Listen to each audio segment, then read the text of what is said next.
like to heal your relationship with money.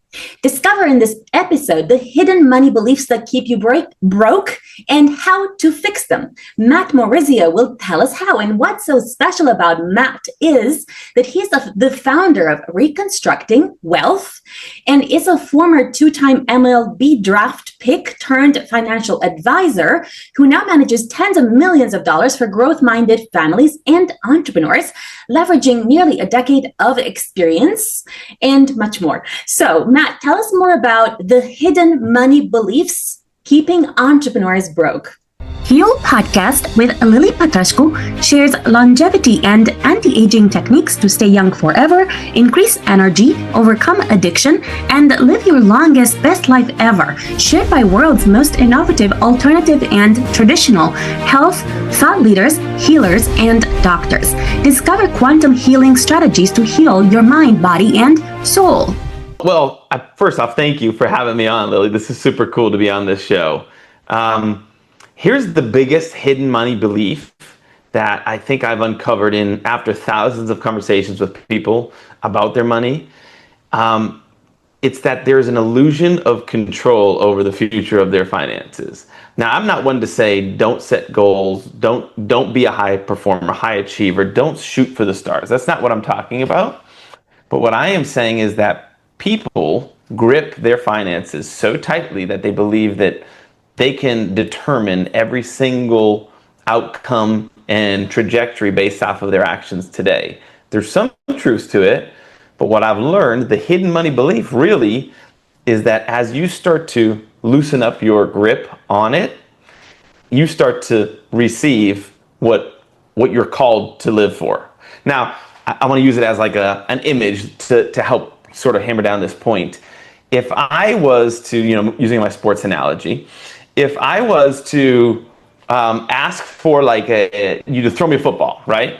So, okay, throw me this football and I'm going to try to catch it with my fists, right? Like if you're going to throw me the football and catch it with my fists, I will have a very hard time consistently receiving that pass, right?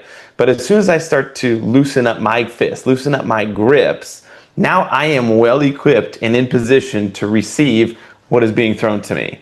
And life and money, it happens the same way. You've got to loosen up your grip and have some element of faith and belief that as you continue on this path, things are going to happen as they're designed and as they're planned.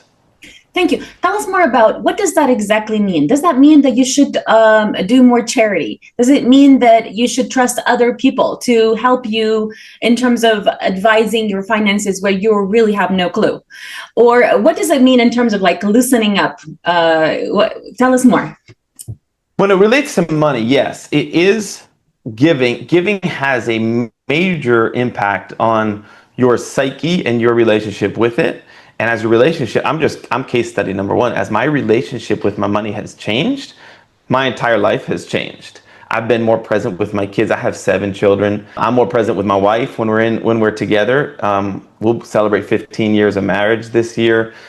It's the giving part of money, as we're relating it particularly here, rewires your mindset on it from this one of like control, which really is a fear-rooted scarcity mindset. Like I have to hold on tightly, grip it tightly, and it transforms it into one of love, generosity. Abundance actually is really like a love-based emotion. And I actually started probably 5 or 6 years ago at this point. I started what I call a blessing account. You can call it whatever you want, a giving account, generosity account, tithing account, depends on what your interest is, what you want to name it. But it's this bank account that's not in my regular checking and savings. It's totally separate. And it is intentionally there for other people. So we are going to use, we meaning my wife and I, are going to use that account whenever, however we feel called to use it in the service of other people. And that generosity account, as we started to be consistent with it, disciplined with it, every time we're paid, money will go, a certain percentage of it will go there. And it's not about the percentage, but it is about the discipline of doing that, knowing there's a pot of money set aside to use for other people.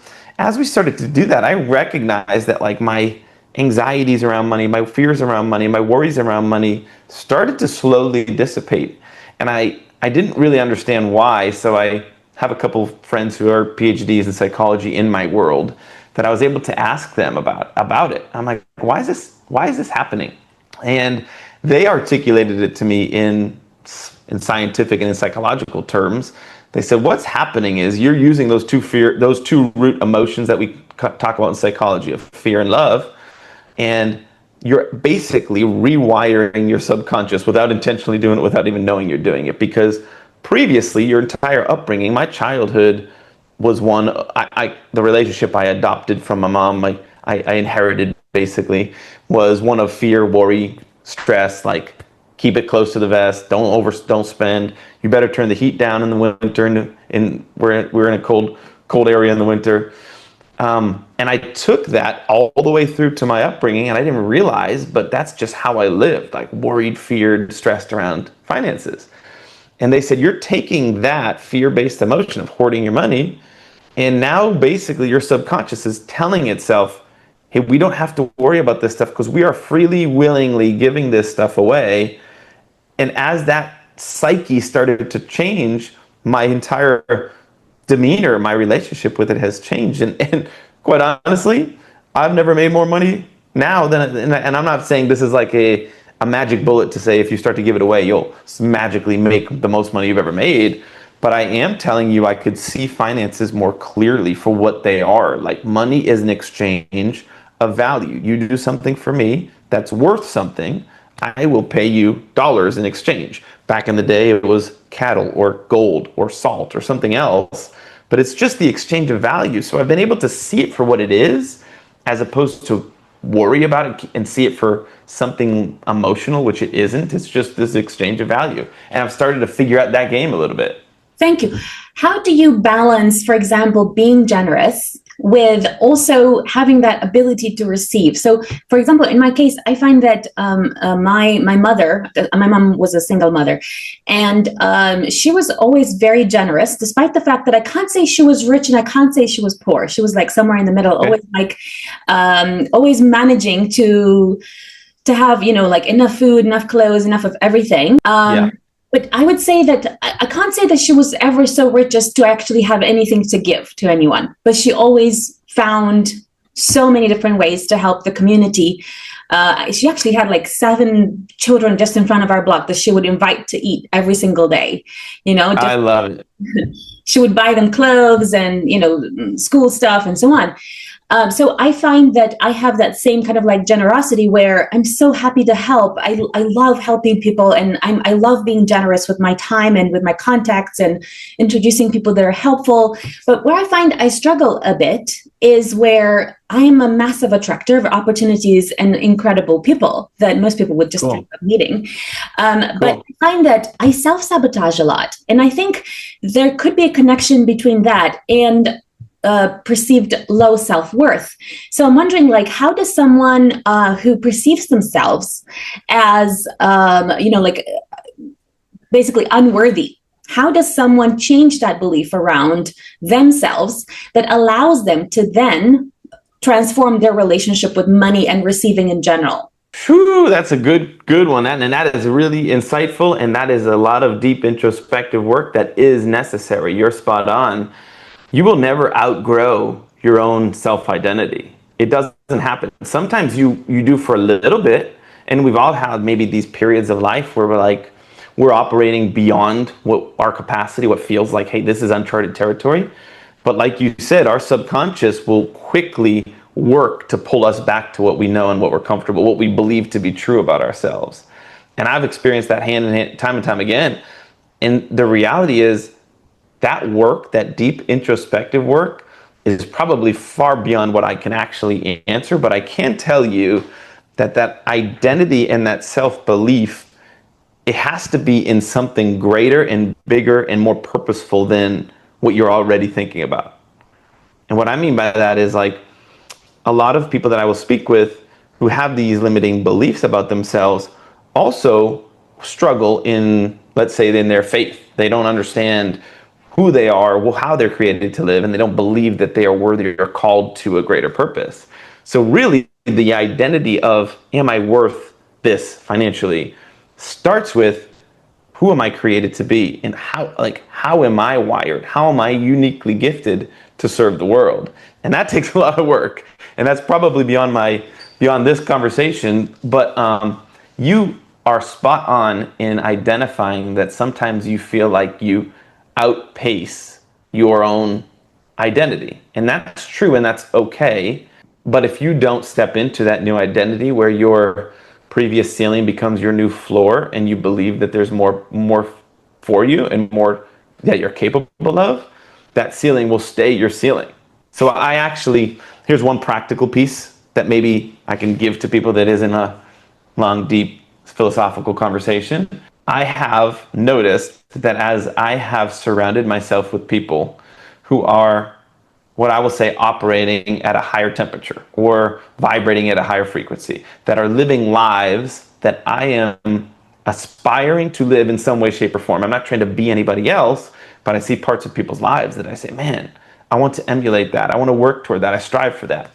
And as I have more of those people that I've intentionally sought out and surrounded myself with, or like in your case, attracted, I start to bring what I previously believed to be an unrealistic possibility for me right to my face and say, like, holy smokes, this dream, this life, this possibility is really much more realistic than I've ever imagined. So for me, it's about, if you can't basically figure it out yourself, like if it's a long, which it will be a long, hard journey introspectively, you can almost borrow the belief and the success of others in your world to know that if they can do it, you can do it too. Thank you. What's the impact of stinginess and being almost like a taker in the relationship that you have with money and with others? The reason I ask you this is that I find, for example, I can almost instantly tell when someone is a taker, and I'm talking even on a podcast, I can. And okay, is I that, believe it. Very rarely, okay, I meet these really incredible people that are like, after the podcast, they're like, okay, how can we work together? How can I support you? And that's something that, you don't see a lot. And because you do see it, it's like, wow, that's so, like I'm in love, like I feel like right. I want to do business with. And I find as well that the opposite is true as well. Like when you see that someone is just like, okay, you introduce them like hundreds of people or even thousands of people, and then like they don't have a single person to introduce or a single thing to kind of like give you in terms of like a guideline or, I don't know, something that you can say that to kind of build that relationship together. And then what I find is that it's like, like you can be ultra generous and you can be really great with someone, but then when you realize actually that person is just focused on themselves and they're just like a taker and not really focused on abundance, it's like at some point, after a few years, you kind of like see, you see through the and you're less likely to help that person as well, I find.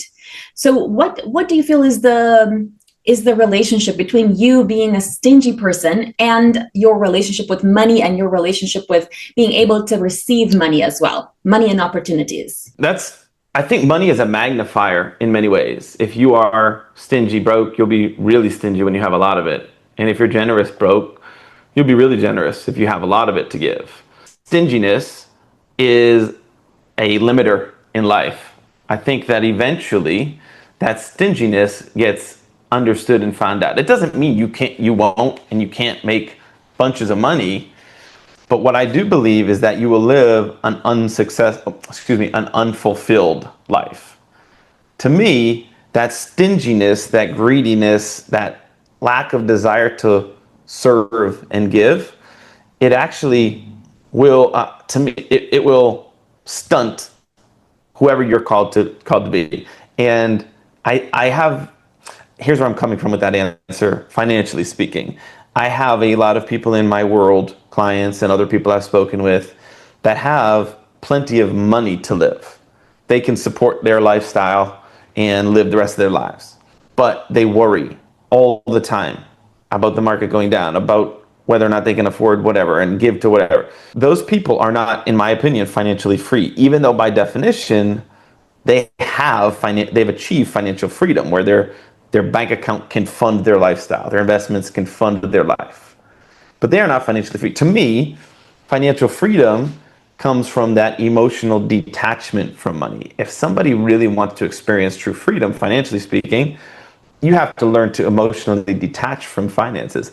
And in part, emotionally detaching from money is not being stingy with it, being freely willing to give. So if you are never going to get there, that's like the next level. Like, people have said the top 1% want to collaborate, the rest of the 99% want to compete, right? That's one way to look at it. If you want to continue to hoard your money, no matter how much you have, it will always have its grips on you. And you will never, I think, live into who you're called or created to be, because you're constantly living in that like stingy, worried state. So that's how I see it. I think that it will become a limiter for you. People see it. Eventually, they're like, I don't want to continue to be around this person, you know? And that means you, as that person that people don't want to be around, have to constantly work to find new relationships, new networks, and new people. And it's always this hamster wheel of worry, because it's where's the next thing, where's the next thing, where's the next thing, as opposed to enjoying and living fulfilled because you are giving what you earn. In other words, you are a river with your money. You're not a reservoir with it. Thank you. For people that, let's say, have tried meditating, have tried pretending to be happy, have tried to visualize, their new life, have tried like everything to heal their relationship with money and to finally manifest more money into their lives. What's the blueprint for someone to heal their relationship with money? Find out where it's coming from. Find the root. If you've tried to meditate and sit and manifest, I would challenge you to say, have you found the root of where this money relationship is coming from? It's often from our childhood, and it's often beyond us. It's often what our parents gave to us, usually unintentionally. In my experience, there has been very few formal conversations with people in their childhood around money. Most of it, like with 7 children, I've learned as a parent, much more is caught than taught. So usually, as a child, we catch whatever relationship with money our parents have. And they often, because society doesn't allow you to speak about money, or it's taboo to speak about it, they often catch it from their parents.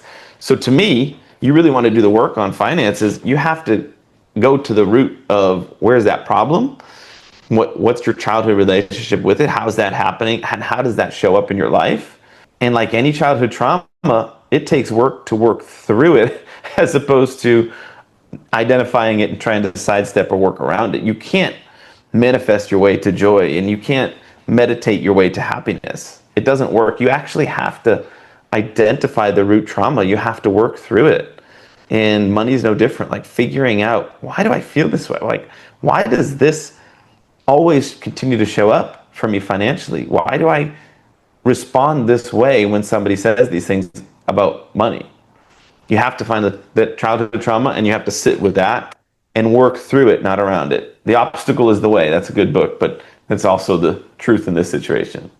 Thank you. For those people that, let's say, have had an emotionally unavailable parent, what kind of impact does that have on your relationship with money and your relationship potentially with clients who are unavailable or who are, rejecting you in some way, and then you feel sort of like abandoned, and then you don't perhaps continue the conversation when you probably should? I think that you, in a lot of ways, I only will get back to me what I put out there. Meaning, if I want a client to go deep and be open and honest and vulnerable with what's happening in their lives, then I first need to show that and model that, to disarm them. So if you're coming from an emotionally unavailable childhood, and that's your default disposition is things get hard, shut down, we don't talk, move forward, then that's going to take work for you to be the chain breaker. I have it right on my website at reconstructingwealth.com. We are generational chain breakers, because so many people, so these unhealthy habits and more importantly, unhealthy mindsets around money just get passed from generation to generation. Like my mom got it from her parents, who got it from their parents, who are products of the Great Depression. You can't tell me that like the products of the Great Depression era were really abundantly minded most often. So at some point, somebody has to make the decision to say, I'm taking the reins on this. I'm going to be the one in my family lineage. I'm going to be the one in my generational tree to break these chains so that future Maurizios will never see money the way that I grew up seeing it. But at some point, you have to make that decision. If it's not working for you and you identify that there's a problem, then you need to change it. And you can change it. You can, but it's going to take work because it's never been modeled for you. So you have to figure that one out.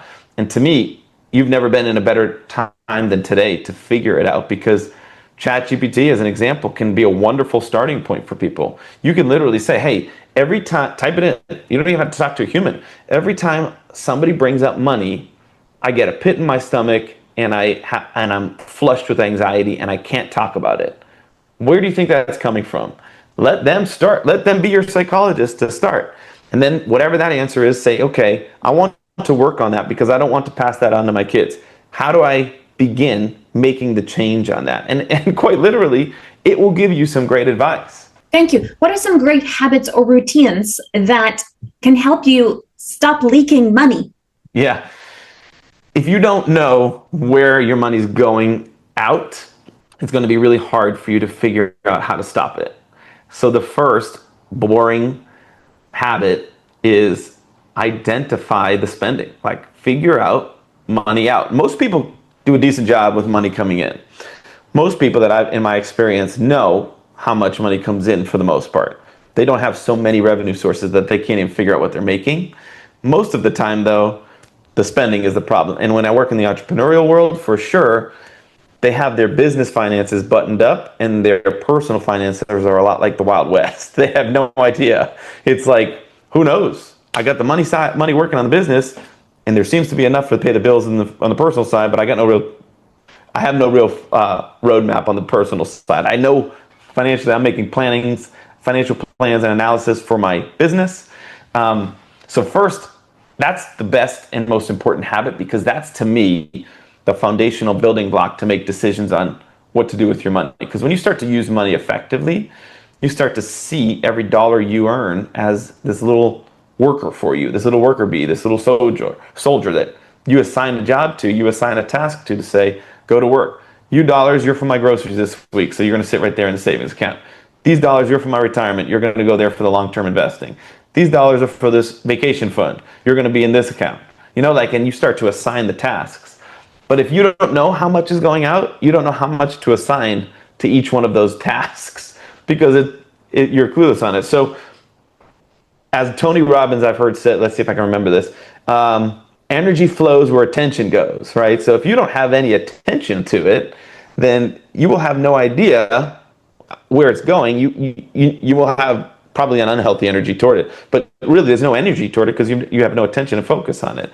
So shine a spotlight on it. If you can't figure it out yourself, that's okay. There's apps out there. I'm not going to recommend any apps. There's a million of them, and they keep changing. But there are apps that will track every dollar you spend if you link your accounts, and do that for 3 months. Let it run in the background 3 months later, so long as they're not extraordinary months of your life where, like, the house, the AC unit broke and you needed a new car and your child went to college all in the same month. Like, that's an atypical month. But if they are relatively normal months with minor breakdowns of whatever, that happens, that's a normal month. Let the app do the work and figure out where dollars are going, because once you go there, you will start to be able to identify maybe leaks in the bucket, or you might be able to identify spending where you don't want to, or you might say, okay, I have a real clear picture on what I need to live. Now let me start to get to work to assign dollars for future me, investing or other purposes. And then you can sort of work backwards and start the month with that money first. Pay your future you in different ways first. Thank you. Tell us where entrepreneurs can connect with you. I think the best place is probably on Instagram. I'm pretty active there. People can see my life, my 7 kids, my money stuff. All of it is sort of there. It's just my name. My handle is @MattMorizio. And if anybody hears this podcast and cares to understand little more about what I'm about, maybe you want to start their money journey, they could send me a DM that they heard this podcast. Follow me, send me a DM, and I'll send you a course that will cost nothing but an email address. It's free. It's like a 3-part video course on a lot of what we talked about, but it goes into detail on personal finances. And it's free to any listener. I just want people to take the reins, be that generational chain breaker for them. My website you could check out too is reconstructingwealth.com. Follow me for more interviews with world's most innovative health change makers to live your healthiest life ever.